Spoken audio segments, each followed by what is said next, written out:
وقال الذين كفروا لولا نزل عليه القرآن جملة واحدة. السلام علیکم ورحمۃ اللہ وبرکاتہ۔ امید ہے کہ تمام ناظرین کرام و طلباء کرام خیر وعافیت کے ساتھ۔ آج کا ہمارا لیسن نمبر 9 بہت مختصر اور سمپل اور آسان سا ہے، اس کو یاد کر لیں اور نوٹ کر لیں۔ مد اور قصر میں قرۂ ثلاثہ کا کیا مطلب ہے؟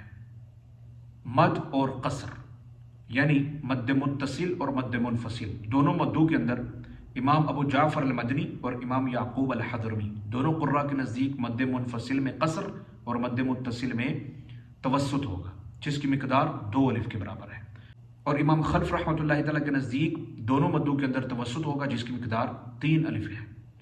آگے مد بدل اور مد لین کے اندر جو قراء کا مطلب ہے وہ یاد رکھیں۔ مد بدل جیسے کہ آمن، ایمان، آدم، اور مد لین شیء، سوء، سوءۃ وغیرہ میں تمام قراء اس میں کیا کرتے ہیں؟ قصر کرتے ہیں۔ امید ہے کہ آج کا سبق آپ کو سمجھ میں آ گیا ہوگا۔ یہ ہے ہمارا آج کا سبق، جو مد اور قصر میں قرۂ ثلاثہ کا کیا ہے؟ مطلب ہے۔ اپنی دعاؤں میں یاد رکھیے۔ اللہ حافظ۔ السلام علیکم ورحمۃ اللہ وبرکاتہ۔ بات ہوگی كذلك لنثبت به فؤادك ورتلناه ترتيلا